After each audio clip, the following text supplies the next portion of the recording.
Inch हो जाएंगे। 9 inch हो जाएंगे तो 6 में कितने हो जाएंगे? 6 9 54। तो यहाँ से दिमाग लगाओ कि 54 इंच हो गए और 72 अंगुल। एक एक वितस्ती में कितने अंगुल बताए गए हैं?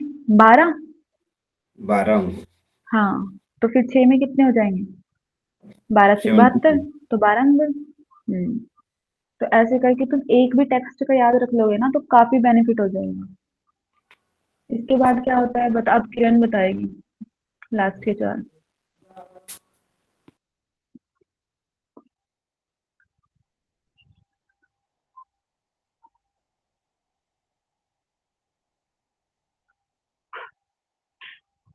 ऐसे वेट मत किया कराया करो, पता है तो बताया करो कि हाँ मैम पता है, नहीं पता है तो बोल दिया करो कि मुझे नहीं पता।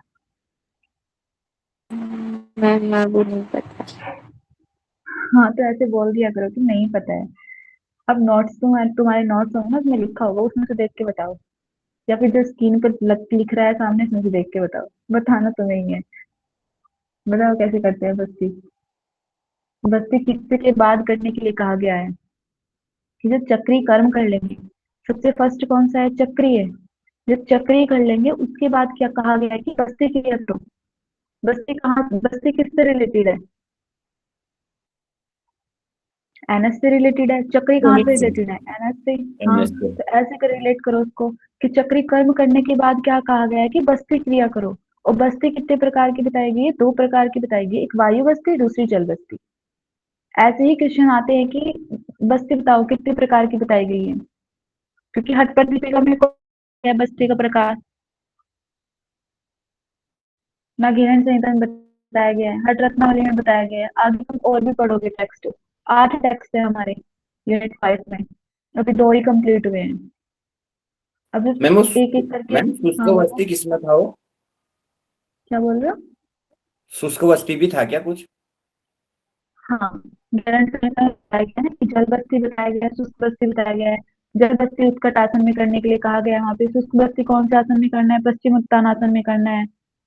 ये इतने से पॉइंट याद रखने हैं कि जब तुम्हें याद आए ना कि हाँ बस्ती है, तो बस्ती एकदम दिमाग में होना चाहिए। अच्छा, घिरण संहिता में बताया गया है, हट रत्नावली में बताया गया है, कहाँ पे किसके कौन सा प्रकार बताया गया है? वहां पे जल और शुष्क बताया गया है, यहाँ पे क्या बताया गया है? वायु और जल बस्ती। ठीक है।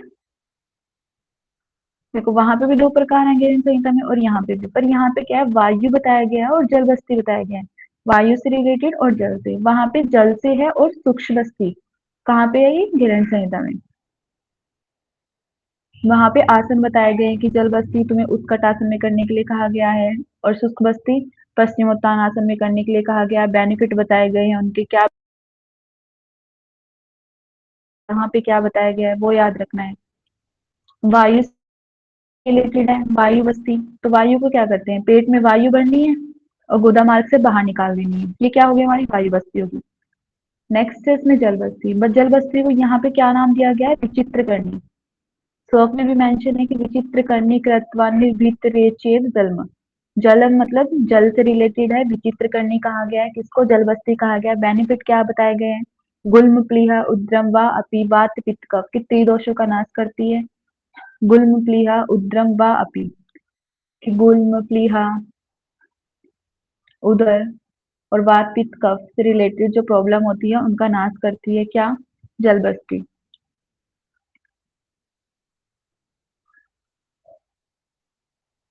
और जल बस्ती के लिए क्या बोला गया है कि बस्ती के अभ्यास करने के बाद कितने घंटे तक खाना नहीं खाना चाहिए? 3 घटी। 3 घटी में कितनी मिनट होती है? 72 मिनट। यदि एग्जामिनर घंटे में पूछता है तो 1 घंटे 12 मिनट।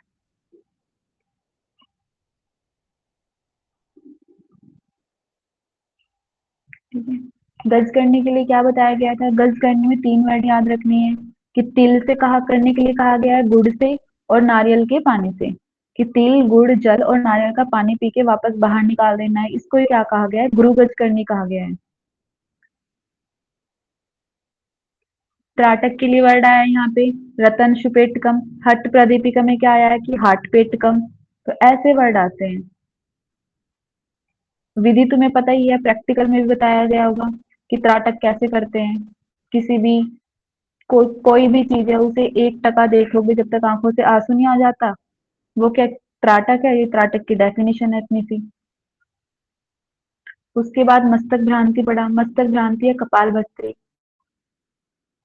इसको कैसे करते हैं? जैसे कपालभाति करते हैं सेम ऐसे ही मस्तक भ्रांति करते हैं, बट यहाँ पे नेम चेंज दे दिया गया है कि इसको क्या बोल दिया गया, मस्तक भ्रांति बोल दिया गया। ऐसे भी क्वेश्चन आ जाता है कि भस्त्रावल्ला लोह कारण से बताओ किसके लिए वर्ड यूज हुआ है ये। बेनिफिट क्या है? कफ दोष, पित्त दोष, कपाल शोधनी, ब्रह्मचक्र विशुद्धति, कि इन सब चीजों को क्या करता है ये? बेनिफिट है कि कफ दोष का नाश करेगा, पित्त दोष का, और जलोद्भवन मतलब कि जो कफ से रिलेटेड प्रॉब्लम है उनकी भी, वात पित्त कफ से तीनों से रिलेटेड, और कपाल शोधनी कपाल से रिलेटेड जो प्रॉब्लम है उनको, ब्रह्मचक्र है जो उसको विशुद्धि मतलब उसको शुद्ध करता है। फिर हमने पढ़े थे कि जो हमारे अष्टकर्म बताए गए हैं, कौन सा अष्टकर्म कौन से चक्र से रिलेटेड है, यहाँ पे भी याद हो जाएगा। चक्री किससे रिलेटेड है? एनस से। तो वहां पे कौन सा चक्र होता है? आधार चक्र या फिर मूलाधार चक्र। आधार चक्र को ही क्या कहा गया है? मूलाधार चक्र कहा गया है।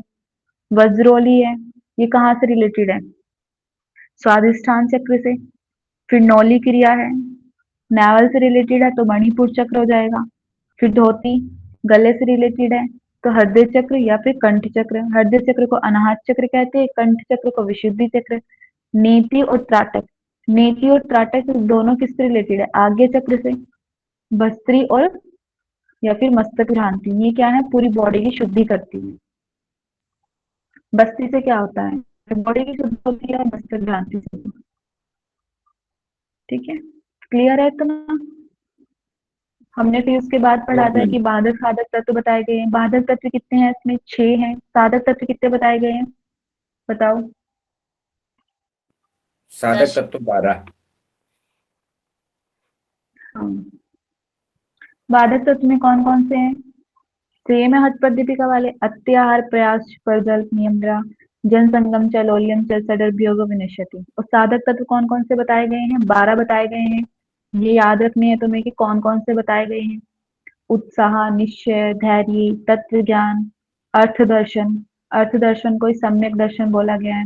बिंदु स्थैर्यम, मीताहार, जनसंग विवर्जन, निद्रा त्याग, जीत श्वास, पीठ स्थैर्यम और अनालस। फिर उसके बाद हठ सिद्धि के लक्षण सेम है, ये भी हठ पर वाले। बताओ कोई सूत्र पढ़ के सुनाओ।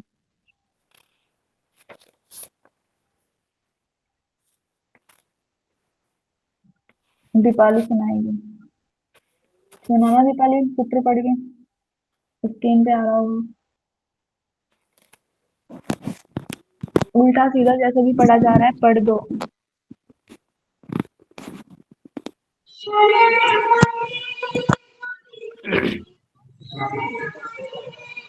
पढ़ना है मैम इसको। हाँ जी पढ़ो। वपुः त्रिशतम वदने प्रसन्नता नाद स्फुटतम नयने च निर्मले। हम्म,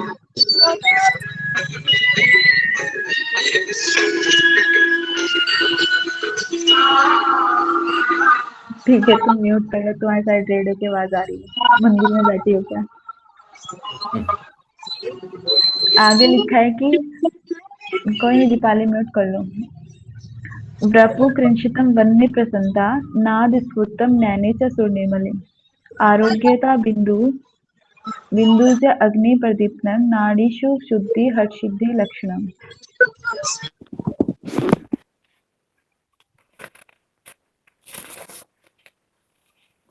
ये क्या बताए गए हैं? हठ सिद्धि के लक्षण। यहाँ पे हमारा पूरा फर्स्ट चैप्टर फिनिश हो गया है।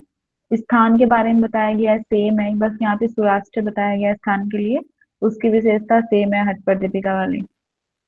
दूसरे चैप्टर में क्या पढ़ा था हमने कल? दूसरे चैप्टर में हमने पढ़ा था कि 9 कुंभक बताए गए हैं, 10 मुद्राएं बताई गई हैं। 9 कुंभक को हमने डिटेल से पढ़ लिया था कि जो 9वां कुंभक बताया गया वो भुजंग करनी बताया गया, और उनमें सूर्य वेदी के बेनिफिट बताओ किसी को याद हो तो। एक चीज अलग आई थी हट पर दीपिका से।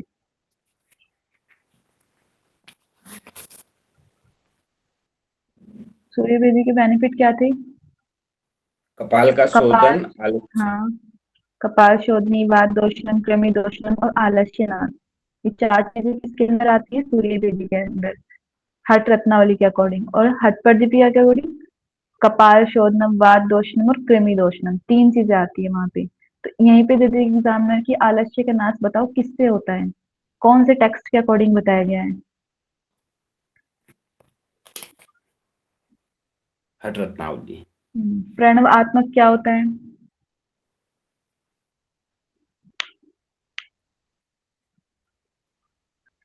रेचक पूरक कुंभक के साथ जो चीज किया जाती है उसको क्या बोला गया था? प्रणव आत्मक बोला गया था, ये कल बताया था यहाँ पे। भस्त्रिका का बेनिफिट क्या था? वात पित्त कफ तीनों का नाश करता है, शरीर में अग्नि बढ़ाता है, ब्रह्म नाड़ी के मुख पे जो लगा हुआ कफ है उसका नाश करता है। मैम इसमें सूर्य भेदन में कपाल शोधन वाला ये हम्म, संस्कृत में कहाँ पे है? सूर्य भेदन कुंभक का। संस्कृत में नहीं लिखा है, वो लाइन छूट गई होगी, अच्छा अच्छा, हाँ एक वही मैं लाइन देख। और होगी। हाँ हाँ, इसमें आलस्य हाँ, वादोषणम। आलस्य बात दोषणम कृमि कीटम निहंति। हम्म, ठीक।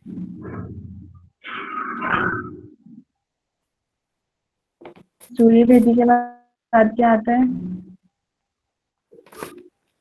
उज्जाई कुंभक।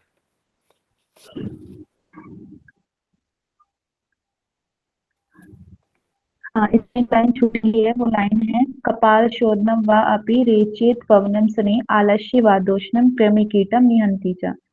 ठीक है, लाइन छूट गई होगी मुझसे। Yes ma'am. बुक में देखना, एक जो 11 नंबर का बुक भेजी थी ना मैंने तुम लोगों को, तो उसमें 11 जी। नंबर का श्लोक चेक करना, उसके बाद लिखा है। अच्छा।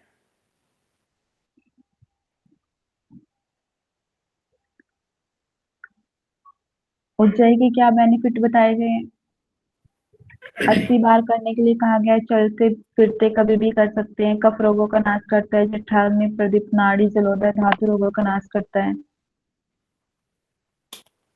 मूर्छा में क्या बताया गया है? सिर्फ एक जालंधर बंद।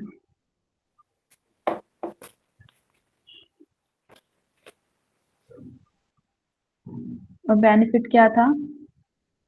कि मनोमूर्छा, मन की स्थिरता या फिर अत्यंत सुख की प्राप्ति होती है यहाँ पे। शीतकारी के लिए इसमें और भी बताया गया है, जो हमारा हठ प्रतिपिगम पढ़ के आए ना, शीतकारी को बहुत ज्यादा बढ़ा चढ़ा के बताया गया है कि कामदेव के समान, योगी चक्र सामान्य, सृष्टि संहार करता। ठीक है, वो सब इसके अंदर आ जाएगा। वो सब तो इसमें है ही जो हट पर दीपिका में बताया गया है जिसके लिए, बट जो चीज एक्स्ट्रा है थोड़ी थोड़ी वो चीज याद रखनी है कि हट रत्नावली में क्या चीज एक्स्ट्रा बताई गई है। केवली को क्या बोला गया है? राजयोग बोला गया है।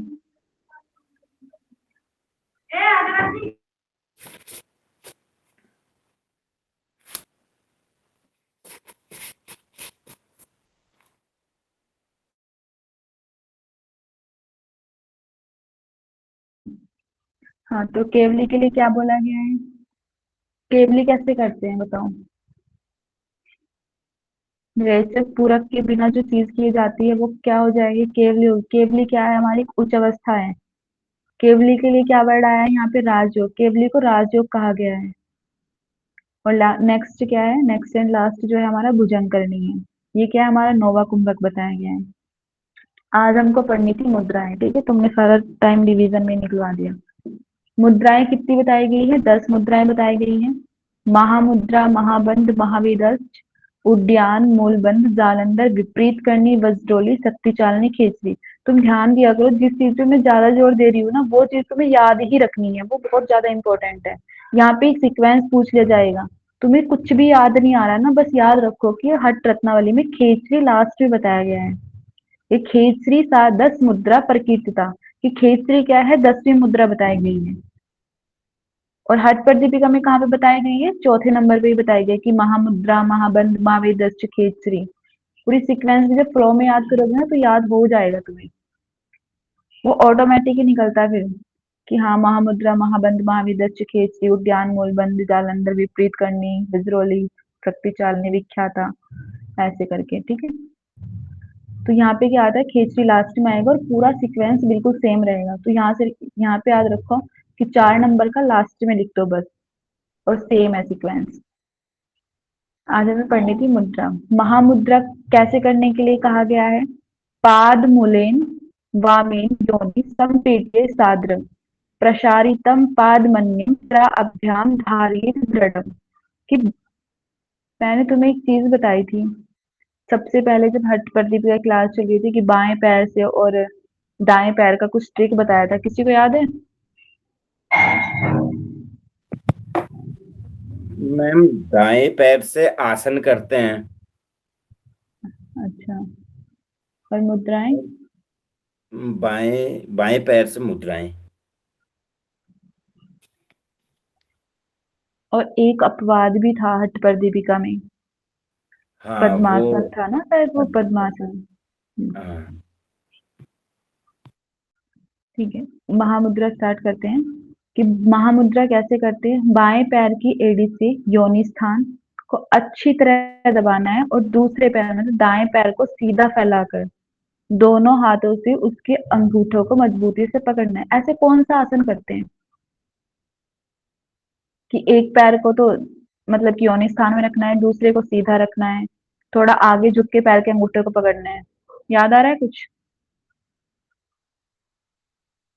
बद्ध पद्मासन है क्या? नहीं नहीं, अभी मुझे याद नहीं आ रहा है, बट उसी आसन की तरह महामुद्रा करने के लिए कहा गया है। चलो इसका बेनिफिट देखो क्या बताया गया है। कंठ बंदे कृत्वा यत् नादम उधर्व गच्छति मारुतः तपेदि कुष्ठ गुदवर्त गुल्म आदि जीर्णता महामुद्रा प्रशात्म्यम क्षय गच्छन्ति तदगदा। क्या बोला गया है कि कंठ बंद कौन सा है? जालंधर बंद। यहाँ पे डायरेक्ट नहीं दिया है कि जालंधर बंद का नाम, यहाँ पे बोल दिया कंठ बंद, मतलब कंठ को बंद करना है। तो कंठ बंद करने से कौन सा बंद लगता है? जालंधर बंद। जालंधर बंद लगाने से प्राण वायु ऊपर की ओर मतलब सुषुम्ना नाड़ी में गमन करती है। महामुद्रा के नियमित अभ्यास से तपेदिक मतलब कि टीबी जो होता है जिसको टीबी बोलते हैं, कुष्ठ रोग, फिर बवासीर जिसको गुदवर्त बोला गया है यहाँ पे, गुल्म और अजीर्ण जैसे भयंकर रोगों का नाश होते हैं। किससे? महामुद्रा से। कि कंठ बंदे कृते यत्ननाद ऊर्ध्व गच्छति मारुतः। तपेदिक, तपेदिक क्या हो जाएगा? टीबी रोग, कुष्ठ मतलब कि स्किन से रिलेटेड प्रॉब्लम, गुदवर्त हो जाएंगे जैसे बवासीर, गुल्म आदि जो हम हर जगह पढ़ के आ रहे हैं कि गुल्म आदि जो कॉन्स्टिपेशन से रिलेटेड है। महामुद्रा प्रसादेन कि महामुद्रा से क्षय मतलब कि नष्ट होते हैं। गच्छन्ति तद्गदा कि जो ये महामुद्रा है, महामुद्रा से ये वाले रोग नष्ट होते हैं। कौन सा बंद लगाना है महामुद्रा में? जालंधर बंद लगाने के लिए कहा गया है कि जालंधर बंद लगाने से जो प्राण वायु होगी वो ऊपर की ओर गमन करेगी। क्लियर? महामुद्रा के बाद आता है महाबंध। महाबंध कैसे करने के लिए बोला गया है? सव्यम पादम तदुपरि विन्यस्योरुम चा दक्षिणम पूरयित्वा मुख्यम वायु हृदय चिबुकम दृढ़म। हृदय चिबुकम कौन सा बंद है? जालंधर बंद है ना। बाएं पैर को एड़ी को सीवनी पर रखना है और दाएं पैर को बाएं जंघा पर रखना है। मुख से वायु को अंदर मतलब पूरक करते हुए ठोडी को हृदय से मजबूती से लगाना है। कौन सा बंद हो जाएगा? जालंधर बंद लगाना है। बेनिफिट क्या बताया गया? त्रिवेणी संगम, ये वर्ड आ जाता है कि त्रिवेणी संगम बताओ कौन से बंद के लिए, मुद्रा के लिए बोला गया है? त्रिवेणी संगम कृत्वा मन केदारम अवशिता जरा मृत्यु विनाशनये महाबंधो न संशय। कि त्रिवेणी संगम कृत्वा, त्रिवेणी संगम किसके लिए बनाया? ईड़ा पिंगला सुषुम्ना, इन तीनों को क्या कहा गया है? त्रिवेणी संगम। जब ईड़ा पिंगला सुषुम्ना रूपी त्रिवेणी का संगम कराती है कौन सी मुद्रा? महाबंध। और मन क्या लगता है? केदार में लगता है। जरा मृत्यु विनाश, कि जरा मृत्यु का विनाश करती है। महाबंध बुढ़ापे और मृत्यु का विनाश करती है। महाबंध न संशय, इसमें कोई संदेह नहीं है। क्या याद रखना है इसमें? महाबंध की विधि याद रखनी है क्योंकि अब एग्जामिनर विधि भी पूछने लगा कि कैसे करते हैं, कौन सा सूत्र की पहली लाइन दे देगा, तुमसे पूछ लेगा कि सव्यम पादम तदुपरि विन्यस्योरम च दक्षिणम, बताओ कौन सी मुद्रा के लिए यूज हुआ है। तो बाएं पैर की एड़ी को सिवनी पर रखना है और दाएं पैर को जंघा में रखना है और मुख से वायु को अंदर करते हुए जालंधर बंद लगाना है। क्या बताया गया? त्रिवेणी संगम मन के आधार में लगेगा, जरा मृत्यु विनाशनम। इसके बाद आता है थर्ड महावेद। महावेद के लिए बोला गया है महाबंध स्थितो योगी कृत्वा पूरक निधि वायुनाम गतिम अवृत्यम निर्भत कंठमूर्धम हस्तव हस्तद्रव्यम तत्भूमि स्पीचो ताड़ियेचु। क्या बोला गया है कि महाबंध स्थित हो कि योगी एकाग्र मन में महाबंध की स्थिति में बैठता है पूरक करके, कंठ मुद्रा, फिर जालंधर बंद से वायु की गति को रोक के कुंभक लगाना है। जब वायु रुक जाएगी तो कुंभक है, फिर दोनों हथेलियों को भूमि पर टिकाकर नितंबों को धीरे धीरे जमीन पर क्या करना है? ताड़न करना है। जो यहाँ ये वर्ड आया है ये नितंब के लिए आया है स्पीच, ठीक है, सूत्र में कि महाबंध स्थितो, महाबंध की स्थिति क्या बताएगी? योगी कृत्वा पूरक में दी कि योगी को क्या करना है? एकाग्र मन में महाबंध की स्थिति में बैठना है, पूरक करके जालंधर बंद लगाना है, कुंभक करना है, फिर दोनों हथेलियों से भूमि पर टिकाकर अपने नितंबों को धीरे धीरे जमीन पर पटकना है। बेनिफिट क्या बताया गया महावेद का? महाबंधो महावेद विहीन अस्तु न सिद्ध्यति वलितम पलितम नाश्च जायते ना निरंतर निरंतर। महाबंध महावेद विहीन अस्तु, क्या बोला गया महावेद के लिए? कि महावेद के बिना महाबंध का अभ्यास सिद्ध नहीं होता। किसके बिना? महावेद के बिना महाबंध का अभ्यास सिद्ध नहीं होता। इसका निरंतर अभ्यास करने से त्वचा की झुर्रियां, जिसको क्या बोला गया है? बलि, और पलितम मतलब कि सफेद बालों का सफेद होना, पूरी तरह नष्ट हो जाता है। सेम हमने ये कहाँ पे पढ़ा था? हठपर्दी को हम पढ़ा था कि वलितम पलितम वेपघन और वलितम पलितम दो चीजें पढ़ी थी वहां पे। याद है किसी को किसके लिए आया था ये वर्ड? ऐसे ही याद रखना है कि हठ रत्नावली में महावेद के लिए क्या आया है? वलितम पलितम वर्ड आया है। मैंने आगे लिखा है कि जो हमने हठपर्दी में पढ़ा था महावेद के लिए पढ़ा था और विपरीत करनी मुद्रा के लिए पढ़ा था। महावेद मुद्रा के लिए क्या सेम पढ़ा था? वलितम पलितम वेपघन। और विपरीत करनी मुद्रा के लिए क्या पढ़ा था? वलितम पलितम, सॉरी, महावेद के लिए पढ़ा था वलितम पलितम वेपगन और विपरीत करने के लिए पढ़ा था वलितम पलितम। ये दोनों चीजें तुम्हें याद रखनी है, ठीक है, क्योंकि एग्जामिनर ऐसे ही देता है कि वलितम पलितम वेपगन बताओ किसके लिए आया है, तो खाली महावेद के लिए आया है।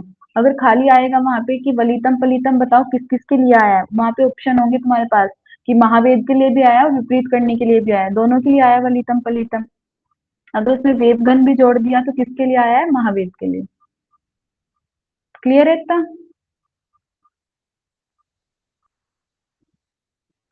यहाँ तक कोई डाउट है? No ma'am.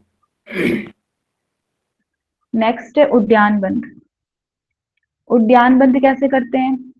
उद्रे पश्चिमातानम नाभेद उद्रम च कार्येत उद्यानम हस्यो बंध्य मृत्यु मातंग केसरी। सेम मैंने पहले ही बोला था तुमको कि जो उद्यान बंध के लिए मृत्यु मातंग केसरी वर्ड आएगा, हर जगह तुम्हें याद रखना है कि मृत्यु मातंग केसरी किस चीज के लिए यूज हो रहा है? उद्यान बंध के लिए यूज हो रहे हैं। कैसे करते हैं उद्यान बंध? पेट को पीछे की ओर खींचना, मतलब कि जो उदर है तुम्हारा, जो एब्डोमन है, पश्चिम मतलब पीछे की ओर तानना है, उसको खींचना है। पेट को पीछे की ओर खींच के पश्चिम तान नाभि के ऊपरी भाग को रीढ़ की हड्डी से सटाने का प्रयास किया जाता है। यह क्रिया पूर्ण बाह्य रेचक मतलब सांस को बाहर छोड़ने के बाद की जाती है। उद्यान बंध लगाया होगा ना कि कैसे लगाते हैं उद्यान बंध। बेनिफिट क्या बताया गया है कि इसको मृत्यु मातंग केशरी बोला गया है। मृत्यु रूपी हाथी, मातंग क्या होता है? मतंग मतलब हाथी होता है ना, तो यहाँ पे क्या बोला है? मृत्यु रूपी हाथी के लिए सिंह केशरी मतलब सिंह के समान है।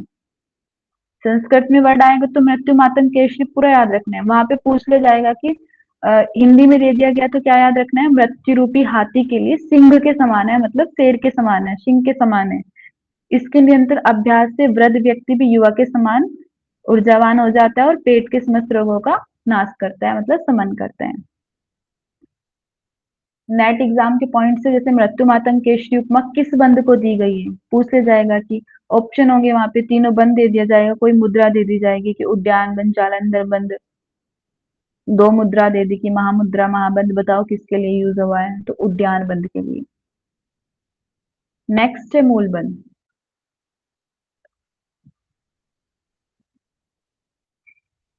मूलबंध के लिए क्या बोला गया है? पाषेण भागने संपीड्यम योनिम योनिम आकुंचन गुदम अपान मूर्ध्व आकर्ष्य मूलबंधो अभिद्यति। कि पैर की एड़ी मतलब पाषण, पैर की एड़ी से सिवनी मतलब योनि स्थान को संपीड़न करना है, मतलब दबाना है। गुदा मार्ग का आकुंचन, उसको सिकोड़ना है। आकुंचन करते हुए नीचे की ओर जाने वाली जो अपान वायु है उसको बलपूर्वक ऊपर की ओर उठाना है, आकर्षित करना है। बेनिफिट क्या बताया गया है? प्राण और अपान वायु का संयोग मतलब कि मिलन होता है इसमें। जठराग्नि अत्यंत तीव्र होती है, जठराग्नि को प्रदीप्त करता है। मूलाधार चक्र से संचित ऊर्जा है जो उदरगामी मतलब ऊपर की ओर जाती है। इतना याद रखना है बस इसमें। मूलबंध के लिए तुम्हें याद रखना है बेनिफिट कि प्राण अपान का मिलन, प्राण अपान का संयोग कौन सी चीज से होता है? मूलबंध से होता है। बेनिफिट क्या? कि जठराग्नि को प्रदीप्त करता है और मूलाधार चक्र में जो संचित ऊर्जा है, जो उसके अंदर ऊर्जा है उदरगामी मतलब ऊपर की ओर जाती है। फिर उससे क्या होगा? कुंडली जागृत होगी। ठीक है, 5 मुद्राएं रखते हैं, 5 मुद्रा कल पढ़ लेंगे। जालंधर बंध, विपरीत करनी मुद्रा, फिर वज्रोली है। वज्रोली 2 प्रकार की बताई गई है, सहजोली और अम्रोली। फिर शक्ति चालिनी है। शक्ति चालिनी बहुत डिटेल से बताई गई है इसके अंदर कि शक्ति चालिनी कैसे कैसे करते हैं। कुंडलिनी बताई गई है कि शक्ति चालिनी को ही क्या कुंडली बोला गया है, तो फिर कुंडलिनी के 27 पर्यायवाची बताए गए। इन 27 पर्यायवाची में भी आ जाता है, पूछ लिया जाता है कि बताओ ये किसका पर्यायवाची है। इसके बाद खेचरी मुद्रा आती है लास्ट। खेचरी मुद्रा के बारे में बताया गया बहुत डिटेल से। खेचरी के 5 पर्यायवाची बताए गए हैं रत्नावली के अकॉर्डिंग। कैसे करनी है खेचरी वो बताया गया है।